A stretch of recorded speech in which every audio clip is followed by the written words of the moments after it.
यदि आप सरकार के साथ नहीं थे तो उसी समय आपको सड़कों पर उतरना था, उसी समय सदन में जो वक्तव्य मुख्यमंत्री जी ने दिया था उसका विरोध आपको करना चाहिए था, लिखित में विरोध करना चाहिए था। चलो उस समय आप कंफ्यूज हो गए होंगे कि आखिर में हम दाएं जाएं कि बाएं जाएं, लेकिन शाम तक का आपके पास समय था। वही हुआ जब वर्गीकरण में डाल दिया था अगस्त में सुप्रीम कोर्ट ने, मैं वही कह रहा हूं, एससी वाला, लेकिन तो समझ में नहीं आता करे क्या। अब किस बात का धरना है?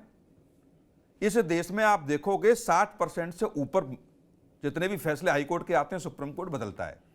तो अब किस बात का धरना दे रहे हैं आप? अब तो माननीय उच्चतम न्यायालय में चल रहा है, या तो जो माननीय हाईकोर्ट ने कहा या तो वो रिपीट होगा या कुछ उसमें बदलाव होगा। ठीक है, लेकिन विपक्ष की भूमिका शुरू से लेकर अब तक मुझे लगता है व्यक्तिगत रूप से कि केवल और केवल राजनीति के हिसाब से ही इनका सहयोग किया जा रहा था। अब विजय यादव जी आपके पास, आप आंदोलन करें, ये लोकतांत्रिक अधिकार है, और आप अपनी लड़ाई लड़ें, और जो अभिषेक श्रीवास्तव चयनित हैं वो अपनी लड़ाई लड़ रहे हैं, और ये सरकार और विपक्ष की नाकामी है।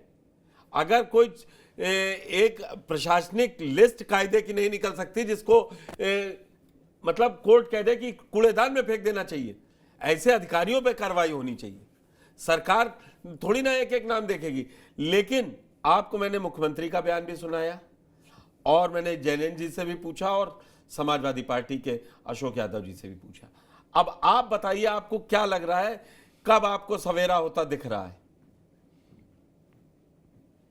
सबसे पहले तो पुष्कर सर आपको बहुत बहुत धन्यवाद कि जिस समय लोग अमेरिका के राष्ट्रपति चुनाव और शपथ ग्रहण जैसे कार्यक्रम और आस्था के केंद्र कुंभ में बिल्कुल ये कह सकते हैं कि खोए हुए हैं, उस बीच में आपने नौजवानों के भविष्य से जुड़े सवाल को प्रमुखता से रखा, इसके लिए हम सभी आपके आभारी हैं। मैं आपके सवाल पे आऊं उससे पहले मैं अभी आपकी जो रिपोर्ट देख रहा था उसमें हमारे एक साथी थे, उन्होंने एक बात कही कि एक तरफ कहा जाता है कि संविधान को मानने वाले लोग हैं और दूसरी तरफ ये लोग प्रोटेस्ट करना चाहते। देखिए मुझे नाम नहीं याद है उनका, जो भी व्यक्ति थे जो बोल रहे थे। पर्सनल मत होइएगा विजय जी, मेरा आपसे रिक्वेस्ट है। नहीं, मैं पर्सनल नहीं हो रहा हूँ सर, बस कॉमन, जैसे उन्होंने कहा मैं कॉमन ही बात कर रहा हूँ जी, कि जो संविधान हमें इस बात की आजादी देता है कि हमारे साथ कोई अन्याय होगा तो हम लोकतांत्रिक व्यवस्था के तहत जो माननीय सर्वोच्च न्यायालय है, उच्च न्यायालय है, वहां अपनी बात रखेंगे। साथ ही साथ वही संविधान हमें इस बात की भी इजाजत देता है कि शांतिपूर्ण तरीके से बिना लॉ एंड ऑर्डर डिस्टर्ब किए हुए हम अपनी बात लोकतांत्रिक तरीके से चुनी हुई सरकार के सामने रखने के लिए भी हमें आजादी हमारा संविधान देता है। तो उनको अपनी जानकारी दुरुस्त करनी चाहिए। और दूसरी बात, जो अभी हमारे जो वरिष्ठ पत्रकार हैं सर, उन्होंने एक बात कही कि अब किस बात का आंदोलन, मैं उस पर अपनी बात रखना चाहता हूँ। देखिए सर, पिछले 6 साल 2018 से ये भर्ती शुरू हुई और हम 2025 में, मैं 1 मिनट विजय जी 1 सेकंड रोकूंगा। सुनील कौशिक जी का आपके ऊपर नहीं था, वो इन पार्टियों को कह रहे थे जो आगे बढ़ाना रहा हूं। हाँ, वो आप लोगों को कहा ना, वो तो उसी लिए कह रहे हैं, वो खुद टोटली एग्री हूँ पुष्कर सर, मैं उनसे एग्री हूँ, उनकी बात में कोई काट नहीं कर रहा हूँ। बहुत वरिष्ठ पत्रकार, मैंने कई बार उनको चैनलों पे देखा है, सुना है।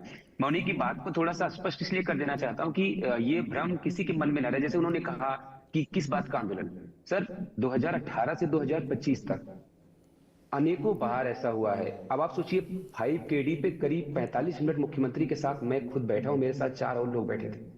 मुख्यमंत्री जी ने कहा कि भाई हम आपका समय तो नहीं लौटा सकते। मैं नेशनल टीवी पे बैठ के कह रहा हूं, अगर मेरी कोई बात गलत निकले, यहाँ तो बात बात पे पत्रकारों पे FIR हो जाती है, अगर मैं गलत बोलूं तो मेरे ऊपर मुकदमा करके जेल में डाल दिया जाए। माननीय मुख्यमंत्री जी ने मुझसे ये बात बोली है कि भाई मैं आपका समय नहीं लौटा सकता, लेकिन जो भी आपके साथ गलत हुआ उसको दुरुस्त करते हुए आपको नियुक्ति पत्र देंगे। 23 दिसंबर 2021 की बात है ये। वही मुख्यमंत्री जी सदन में खड़े होकर कहते हैं, आंकड़े देते हैं और ये कहते हैं कि जनरल वर्ग के लिए आरक्षित। देखिए आप सब पढ़े लिखे बुद्धिजीवी लोग हैं, मुझे कोई ये बात बता दे कि क्या जनरल के लिए भी कोई आरक्षित सीट होती है क्या? पहले तो माननीय मुख्यमंत्री जी को जिन्होंने भी वो पत्र बना के दिया होंगे तो कोई IAS। अब सोचिए कितने मतलब गलत तरीके से मुख्यमंत्री जी तक गलत जानकारी दी जा रही है कि जनरल के लिए आरक्षित पदों पर। मैंने क्यों पूछा? मैंने जैनेन जी की पार्टी के 8, समाजवादी पार्टी के 111 सब मौजूद थे वहीं, और भाजपा के भी 245 मौजूद थे। और जो मैं उस पर भी आ रहा था, मैं उस पर भी आ रहा हूँ, मुझे थोड़ा सा समय दें। जहां तक विपक्ष की बात आपने कही, ये बिल्कुल सही बात है कि अगर मुख्यमंत्री सदन में खड़े होके, माननीय मुख्यमंत्री जी सदन में खड़े होकर गलत आंकड़े प्रस्तुत कर रहे थे, तो हमारी जो लोकतांत्रिक व्यवस्था है, सदन में अगर कोई झूठा वक्तव्य दे रहा था तो उसका वहां पे अपोज होना चाहिए था, विरोध करना चाहिए था। अगर आप वहां आपको स्पीकर बोलने का मौका नहीं देते, विधानसभा अध्यक्ष बोलने का मौका नहीं देते, आप बाहर रखते, प्रेस कॉन्फ्रेंस करते, आप सही आंकड़े जनता के सामने रखते, क्यों नहीं किया आपने? और ये बात भी सही है कि अगर वो आंकड़े उस समय सामने रखे जाते तो शायद मुख्यमंत्री को अपना बयान संशोधित भी करना पड़ता। क्यों नहीं किया गया ये मुझे वजह नहीं पता, ये समाजवादी पार्टी के स्पोक पर्सन बताएंगे। एक आखिरी बात के साथ मैं आपके साथ दोबारा लौटूंगा, जब मेरा अवसर आएगा आप मुझे बोलिएगा, मैं और भी जवाब दूंगा आपके। जो सत्ता पक्ष से हमारे ओम प्रकाश राजभर जी की पार्टी से बैठे हुए हैं प्रवक्ता जी हैं, उनसे मेरा एक आग्रह है कि देखिए, आप हमारे साथ खड़े हैं, ये सुनते सुनते 2018 से 2025 में पहुंच गए। वो उधर चले गए ना विजय जी। हाँ, वो इधर से लड़ते लड़ते उधर पहुंच गए, वो पता ही नहीं आया वो इधर से कि उधर नहीं किधर के पहुंचे। थे, वो इधर पहले के मंत्री दिखते थे। दिखते उधर के हो गए। वो पहले मंत्री थे, हमारे मुद्दे पे उन्होंने कहा कि नहीं हमारे बच्चों के साथ गलत हो रहा है, हम मंत्री पद छोड़ के जा रहे हैं। विपक्ष में आए, फिर दोबारा भी मंत्री बन गए। लेकिन हमारा क्या, हम कल भी लखनऊ में लाठी खा रहे थे, आज भी खा रहे हैं, कल फिर खाएंगे। कल इसलिए वहां पे जा रहे हैं, जो मेन बात जो मैं कह के अपनी बात खत्म कर दूं, आंदोलन इसलिए हो रहा है कि पिछली जो सुनवाई हुई माननीय सर्वोच्च न्यायालय में, उसका सर आप मुझे याद है, मैंने आपकी इसी चैनल पे बैठ के इस बात को कहा था कि आप देखिएगा जो अधिकारी कह रहे हैं, तब भी आपका यही सवाल था कि आंदोलन क्यों, जब सरकार कह रही है हम आपके साथ खड़े हैं और अभिषेक श्रीवास्तव जी के साथ खड़े हैं, तो आप लोग आंदोलन क्यों कर रहे हैं? मैंने तब भी आपसे ये बात कही थी और ऑन रिकॉर्ड है मेरे पास, मैंने उसको क्लिप सेव करके रखी है। आप कहेंगे तो मैं आपको व्हाट्सएप भी कर दूंगा इस कार्यक्रम के खत्म होने विजय के बाद। जी, मैंने तब से विजय आपसे जी, कहा था कि सर आप इसको रिकॉर्ड करके उत्तर प्रदेश के रखिए। कितने ये चैनलों ने आज इस इंतजार मुद्दे को करेंगे। उठाया है, आप देख लीजिएगा।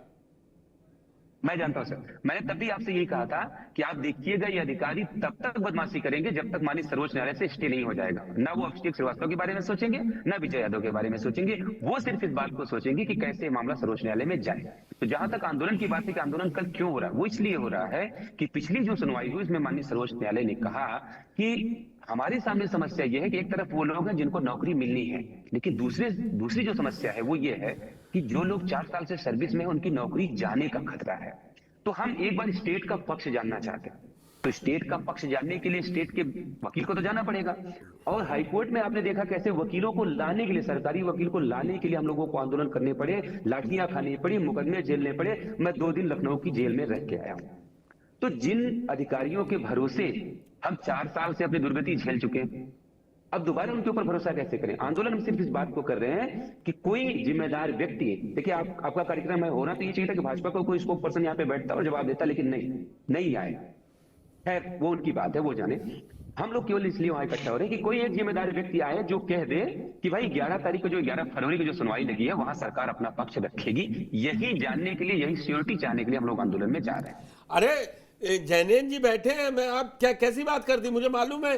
कुछ सब पहली बार मैं पूछ लेता तो जैनेन जी फिर करते क्या, बताएंगे कि 11 तारीख को दबाव डलवाएंगे। वो तो कह रहे थे जब तक सुप्रीम कोर्ट में मुकदमा चला नहीं गया, मुझे याद है ओम प्रकाश राजभर जी, क्या इस कल के आंदोलन में ओम प्रकाश राजभर जी को जाना चाहिए बच्चों के बीच? मैं अब जरा अभिषेक जी का सबसे बड़ा डर वाकई में अभिषेक श्रीवास्तव जैसे चयनित शिक्षकों का है। जो सुप्रीम कोर्ट ने, विजय यादव ने खुद कहा, जो मेरा सवाल उनसे था, ये तो समझ ही नहीं पा रहे हैं कि हम नौकरी करें कि ना करें, जो लोन ले लिया है वो कहां उतारें। ये विशुद्ध रूप से एक पूर्ण तरीके से गलत, जब सही किया, विश्वासघात है बिल्कुल। जब सही किया था तो पहली सुनवाई में पक्ष रख जाना चाहिए ना। अभिषेक जी, अब मैं आपसे पूछूंगा जो आपको लगता होगा कि मुझे विजय जी से पूछना चाहिए था। आपको नहीं लग रहा कहीं आपके साथ बड़ा खेल हो रहा है? सरकार अभी तक यही पक्ष नहीं रखने जा पा रही है कि हमने जो लिस्ट बनाई थी वो बिल्कुल सही थी। सर प्रणाम आपको और आपके सभी पैनलिस्ट को, विजय भैया को भी प्रणाम और आपके सारे पैनलिस्ट को भी प्रणाम। सर मेरी आवाज आ रही है? जी जी जी सर। सर अभी जैसे आपने कहा, सबसे पहले सर मैं आप ही से कहूंगा, आपने कहा कि सबसे ज्यादा डर हम लोगों को होना चाहिए। सर हम लोगों को कोई डर नहीं है सर। नहीं, डरे हुए होंगे, डर होना नहीं चाहिए भाई, है तो अधर्म में। कोई डर नहीं है सर, बिल्कुल अच्छा बात है। कोई अधर्म में नहीं है, कोई अधर्म में नहीं है सर। इसलिए क्योंकि 9 तारीख को सर जब पहली बार सीजीआई सर के सामने ये मैटर आया था तो सर ने खुद से ही इस बात को कहा था कि the matter is very interesting और यहाँ पे क्वालिटी एजुकेशन की बात होनी चाहिए। और लास्ट 4 इयर्स से सर हम लोगों ने बहुत ही अच्छे से क्वालिटी एजुकेशन दिया। जो सरकार ने कहा वो हम लोगों ने कहा। सर अब एक बात पे मैं आऊंगा, जैसा अभी भैया ने कहा, विजय भैया ने, कि संविधान के बारे में हमारे साथी शिक्षक जो कह रहे थे, सर मतलब हमारा सिर्फ और सिर्फ इतना है सर, मैं आपके माध्यम से भैया से पूछना चाहता हूं कि जब मामला कोर्ट में है, कोर्ट ने इस पे सुनवाई करने के लिए कह रहे हैं, कोर्ट ने इस पे आगे डेट दे रहे हैं या जो कुछ भी है, एक सुनवाई हुई है उसके बाद से लगातार डेट लग रहा है, तो सर आंदोलन का तो कोई औचित्य ही नहीं है ना। यही मेरे साथी शिक्षक ने उस वक्त कहा कि जब हमारे पास संविधान की प्रक्रिया को हम मान रहे हैं, अभिषेक जी, तो फिर हम अभिषेक आंदोलन की जी, तरफ आप क्यों मेरा सवाल नहीं समझे। मैं आपकी हर बात से सहमत हूं, मैं विजय जी से ले लूंगा ये सवाल। आप समझे नहीं, आधार में तो चल ही रहे हैं ना आप भी। अगर सुप्रीम कोर्ट ना गया होता तो हाई कोर्ट के डबल बेंच पर अगर वो स्टे ना है भाई, तो आप सबसे ज्यादा परेशानी में हैं।